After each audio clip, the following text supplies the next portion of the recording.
en direct du Cyber Day avec le Cercle de Wallonie pour une nouvelle interview, un nouvel entretien. Et mon invité sur ce plateau aujourd'hui, en tout cas maintenant, n'est autre que Fabrice Eke, cyber expert, cyber expert, on va le dire dans les deux langues. Voilà, ça c'est fait.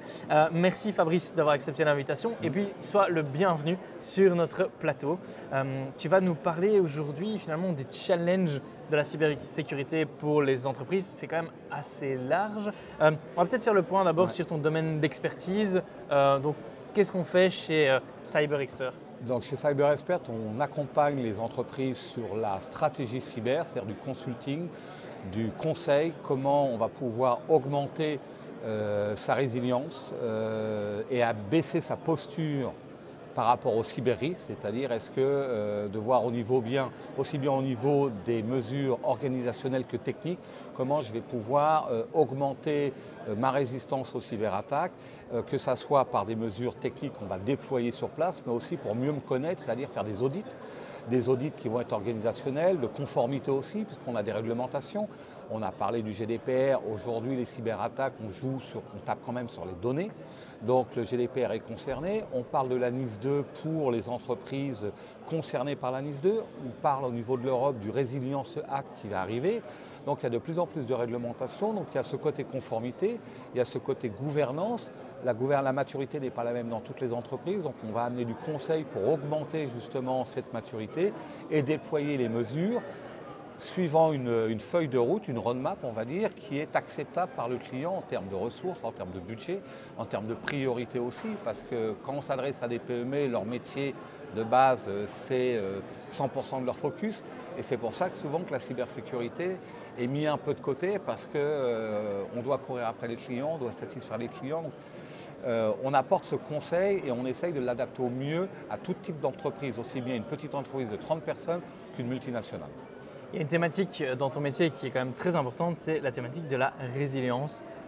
Qu'est-ce que c'est qu'une entreprise résiliente au point de vue de la cybersécurité ? Alors, si on regarde la définition résiliente dans le dictionnaire et on l'applique sur la cybersécurité, c'est la capacité à se remettre en cybersécurité d'une cyberattaque.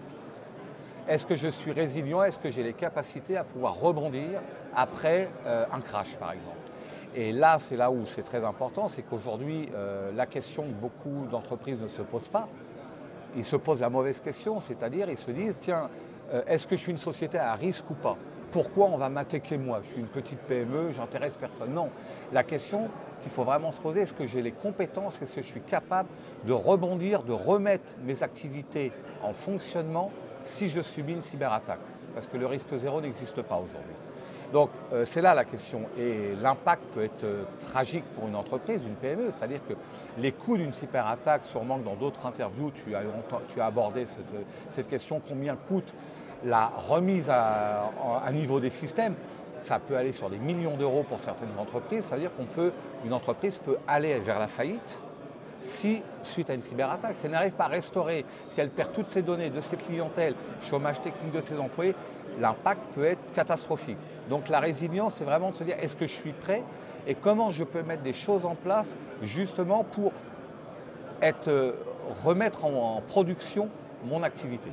Oui, je vais d'ailleurs mettre de l'eau dans ton moulin quand tu dis que les entreprises se posent la mauvaise question de savoir suis-je à risque. On a un cas d'usage dans cette série de podcasts qui a été enregistré où en fait le responsable de la société qui a été hackée dit mais ils ne savaient même pas ce qu'on faisait comme activité, les hackers. Donc ce n'est même pas la question à se poser, est-ce que je suis à risque? Vous êtes à risque parce qu'en fait ils ne se posent même pas la question de savoir ce que vous faites. Ce n'est pas lié du tout à l'activité. Alors tu disais, ok, est-ce que mon entreprise est prête à se relever d'une cyberattaque ou tout simplement même contrer une cyberattaque? Je vais un peu te titiller là-dessus, mais c'est quoi une entreprise prête? Une entreprise prête, c'est une entreprise qui a anticipé et qui a mis en place une gouvernance, des mesures, des pratiques au sein de son entreprise et des processus qui dit que si jamais il m'arrive ça, je sais ce que je dois faire, je sais à qui je dois téléphoner, je sais où sont mes backups par exemple, puisque le gros problème quand on a un ransomware où tout est encrypté, c'est est-ce que je peux restaurer mes données? Beaucoup d'entreprises disent mais je fais des backups, je suis tranquille. Par contre la restauration des données, des backups, c'est une autre histoire. Et là, ils n'ont pas testé. Donc la résilience, être prêt, c'est aussi de pouvoir faire des tests de restauration de données, de restauration d'actifs. Est-ce que mes programmes vont redémarrer? Est-ce que mes données vont refonctionner? Est-ce que mes clients vont pouvoir à nouveau se connecter à ma plateforme? Est-ce que je vais pouvoir renvoyer des emails? C'est ça un petit peu. Donc se préparer, c'est faire des tests, d'analyser l'impact et le risque pour dire voilà, si ça arrive, il faut que je sache exactement quel est le processus que je vais mettre en place pour remettre l'activité en fonctionnement. Et ça passe par des analyses, discuter avec le client, quels sont aujourd'hui dans une entreprise, quels sont les actifs les plus critiques. Il y a des serveurs qui vont avoir des applicatifs métiers et un serveur qui va simplement annoncer la météo pour le personnel dans le hall d'entrée. Est-ce que la criticité est la même pour ces deux machines? Absolument pas. Donc il va falloir mettre des priorités et déployer, on va dire, des pratiques, donc sur papier, une gouvernance en disant s'il se passe ceci, là. Par exemple, une attaque des DOS, on en entend beaucoup aujourd'hui avec la Russie. On a le gouvernement belge a eu beaucoup d'attaques des DOS. Une attaque des DOS aujourd'hui, si je demande à une entreprise, dans le cas d'attaque des DOS, est-ce que vous avez le numéro de votre opérateur qui gère votre site web en cas d'attaque, et pas le commercial, hein, le gars technique? Sur 10 entreprises, on a 9 qui n'ont pas le numéro. Donc c'est ça de se préparer, c'est être prêt. Et c'est un peu comme de dire, voilà, je pars en vacances, eh bien je prévois tout. J'ai mon assurance, j'ai mes sparadraps, j'ai les bouées pour les enfants, j'ai les antipiqûres de moustiques, les antipiqûres de serpents. On se prépare au cas où ça arrive. Et on ne souhaite pas que ça arrive, mais au moins on est prêt. Et on a testé que ça fonctionne. Il y a être prêt et il y a être mature.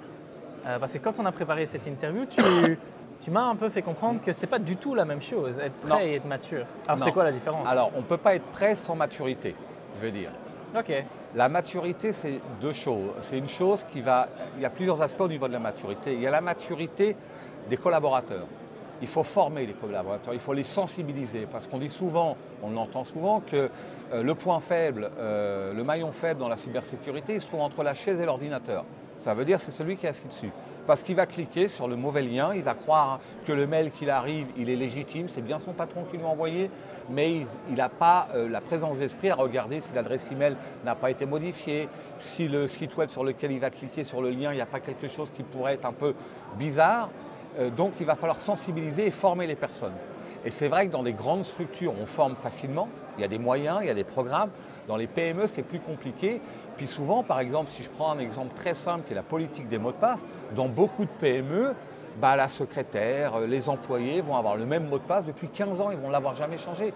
C'est un risque aujourd'hui qu'on ne peut plus accepter. Donc il faut former les gens. Donc la maturité, c'est former les gens, mais se donner la maturité aussi en termes de gouvernance, en termes de solutions. Et être mature, c'est aussi faire parfois des investissements en matériel et en support et en consultance, en conseil. Ça amène la question des ressources quelque part. Quelles sont les différentes ressources sur lesquelles mettre la focale en termes de cybersécurité dans ma boîte? Il y a les ressources humaines, tu m'en as parlé. Alors oui, parce que pourquoi les ressources humaines sont importantes? C'est parce que normalement, on va parler de gestion des identités, des accès. Qui peut accéder à quoi? Aujourd'hui, dans les ressources humaines, quand il y a un nouvel employé dans une entreprise, on lui dit tu peux accéder à tel bâtiment, tu as la clé pour tel bureau, telle armoire. Au niveau IT, c'est la même chose.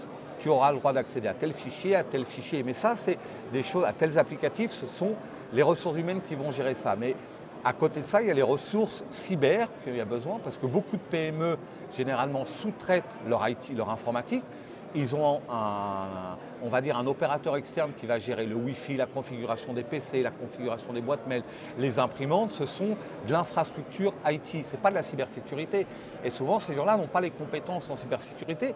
Ce n'est pas leur métier, tout simplement. Chacun son métier. Donc, il est très difficile aujourd'hui de trouver des ressources et d'engager des ressources en cyber, déjà pour des grandes entreprises, parce que ça coûte de l'argent. Les profils sont rares. Alors imaginons une PME qui a, on va dire, 50, 100 employés, qui a 3 personnes dans l'IT, où il en faudrait peut-être 5 ou 6, va avoir tendance à externaliser et d'aller chercher des ressources vers des sociétés externes qui ont des spécialistes dont c'est le métier. Je disais quand on préparait cette interview, moi si j'ai un problème de fuite à mon évier, je ne vais pas me poser la question. Je ne vais pas commencer à bidouiller, j'y connais rien. J'appelle le plombier, c'est son métier. Je ne vais pas réparer ma voiture moi-même, je fais appel à un spécialiste.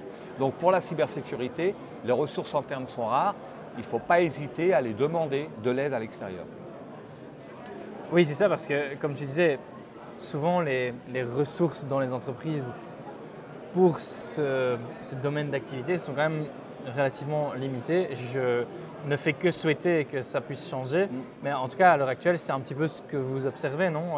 Oui, absolument. Et quand on discute avec des entreprises, même des grandes entreprises, mais si on reste avec le focus sur les PME, aujourd'hui quand on discute avec un directeur d'entreprise type PME, lui, il a souvent la réponse de dire « mais attendez, pourquoi j'irai dépenser de l'argent? Parce que ça fait 10 ans que ma société existe, il m'est jamais rien arrivé. » Jusqu'au jour où. Et quand on lui demande, et parfois c'est intéressant de leur poser des questions, de leur dire « mais combien de temps vous pouvez rester financièrement en termes de cash sans activité? En payant vos employés, vous n'avez plus aucune rentrée. Combien de temps vous tenez ?» Là, la réaction va être un peu, la réflexion va être un peu différente. Et donc, eux, ils se disent « j'ai pas de risque ». Mais l'investissement, aller chercher des ressources aujourd'hui, quand un directeur d'entreprise ne fait pas sa comptabilité lui-même, ce n'est pas lui qui fait les ménages dans ses bâtiments, ce n'est pas lui qui fait les entretiens de ses machines industrielles, il fait appel à des spécialistes. Aujourd'hui, la cybersécurité est devenue une partie intrinsèque de l'entreprise. On ne peut plus y échapper, on doit faire avec, comme on l'a fait avec l'IT. Moi, je me souviens, à mon âge, quand j'ai démarré dans l'IT, on n'avait pas de GSM. Aujourd'hui, qui peut imaginer travailler sans un GSM, sans un ordinateur, sans une imprimante, sans une adresse email? Eh bien, demain et dès aujourd'hui, la cybersécurité fait partie des choses qui font partie des investissements minimum dans une entreprise. Encore faut-il réussir à les sensibiliser. Alors comment est-ce qu'on peut faire? Les sensibiliser, faut leur parler, et parfois il ne faut peut-être pas avoir un discours un petit peu moins technique avec eux, pas rentrer vraiment dans la technique, d'expliquer ce que c'est une cyberattaque, ils s'en foutent de savoir comment l'hacker est rentré, mais de le sensibiliser un petit peu sur la finance, lui dire, ben voilà, si demain ta société s'arrête, qu'est-ce que tu perds par jour en termes de revenus, en termes de chômage technique, en termes de réputation. Et n'oublions pas non plus qu'aujourd'hui, la demande, la concurrence est là. Le client qui n'a plus accès à vos services, il zappe, il va chez le concurrent. Oui, effectivement. Alors, je vais lancer un pavé dans la mare, Fabrice, sachant que je t'attends dans ce tournant-ci, mais bon, allez, admettons, j'ai fait le nécessaire et puis j'ai aussi pris une assurance. Pour moi, s'il y a un problème, je suis assuré, je n'ai pas de problème. Alors l'assurance cyber, c'est un gros débat. On a beaucoup vendu d'assurance cyber à un moment parce qu'on a dit on vous couvre en cas de cyberassurance. On va couvrir quoi une cyberassurance? Déjà, ils ne vont pas couvrir la réputation. On ne peut pas rembourser une réputation, une perte de réputation, une perte de confiance des clients. En plus, ils vont pouvoir restaurer, c'est-à-dire payer pour essayer de restaurer les systèmes, c'est-à-dire vous mettre du personnel, vous mettre des machines en attente, mais ils ne vont jamais vous garantir la restauration des données que vous avez perdues. Ça, c'est la première chose. La deuxième chose, les cyberassurances sont aperçues d'une chose, c'est qu'au début, ils faisaient confiance aux clients en disant on va faire du déclaratif, dites-nous un petit peu ce que vous avez. Et ils sont aperçus que les polices d'assurance n'étaient pas si élevées que ça, mais que ça leur coûtait très cher aux assurances de rembourser les dégâts d'une cyberattaque parce que les dégâts sont gigantesques en termes financiers. Et donc aujourd'hui, on voit une marche arrière des assurances qui disent attention maintenant, vous allez montrer patte blanche, vous allez devoir répondre à un questionnaire, nous montrer exactement si vous avez bien tels actifs en place, est-ce que vous avez des firewalls, est-ce que vous avez formé votre personnel, est-ce que vous êtes au courant de ça, est-ce que vous avez mis des procédures en place. Si vous ne répondez pas à toutes les cases, on ne vous prend plus en assurance. Et là, c'est déjà le cas. Et on vient de le voir dans un autre domaine au niveau assurance qui n'a rien à voir avec la cyber, quoique les voitures sont connectées. Il y a de plus en plus de compagnies d'assurance, notamment en Angleterre, qui refusent d'assurer les véhicules électriques. Pourquoi? Parce que le coût de réparation est trop élevé. Et là, on arrive au même. Donc la cyberassurance, c'est une chose, et je conseille de l'apprendre, c'est toujours bien, mais ça ne va pas tout résoudre. C'est ça. C'est-à-dire que si on ne met pas le travail en amont sur la maturité, sur la sensibilisation, sur des mesures techniques et autres, et on ne se prépare pas, la cyberassurance va se limiter à couvrir ce qu'elle couvre dans sa police. Et on sait bien, il faut toujours lire les petites lignes dans les polices d'assurance, mais c'est un plus, je conseille de le faire, mais ce n'est pas ce qui va remplacer tout ce que je viens de dire. C'est ça. Alors Fabrice, un peu pour le mot de la fin, on va dire ça comme ça, Quel conseil est-ce qu'on peut donner du coup aux entrepreneurs qui écoutent ce podcast ou qui regardent cette vidéo pour mieux se protéger ou en tout cas mieux appréhender, être plus sensibilisé? Alors, je leur dirais, venez me voir, je vais vous aider. Voilà, c'est une bonne chose. Mais non, mais en étant plus sérieux, c'est-à-dire qu'aujourd'hui, comme je le disais, si on n'a pas les compétences, il faut se faire accompagner. Je ne suis pas le seul sur le marché, on est très nombreux à offrir des services. Renseignez-vous auprès d'entreprises qui peuvent vous fournir des conseils, dont c'est le métier, ce sont des spécialistes. Par exemple, de faire des pen tests, des tests d'intrusion, de vulnérabilité. Est-ce qu'un hacker peut rentrer chez moi facilement? Eh bien, faire un pen test aujourd'hui, ça coûte pas, ça ne va pas casser 3 pattes à un canard en termes de budget. Et c'est financé aussi. Et ça peut être financé notamment par des aides wallonnes. Donc, de se faire accompagner. Et c'est pas, il n'y a pas de il n'y a pas de honte à avoir ça. Aujourd'hui, je ne connais pas, je me fais accompagner. Moi, si demain, je dois refaire mon jardin, j'y connais rien. Je vais faire appel et je vais peut-être faire appel à plusieurs spécialistes pour avoir différents sons de cloche, différents devis et de voir aussi, parce que c'est une question de confiance. Il faut que le courant passe bien avec la société parce que vous allez quand même lui confier une responsabilité importante.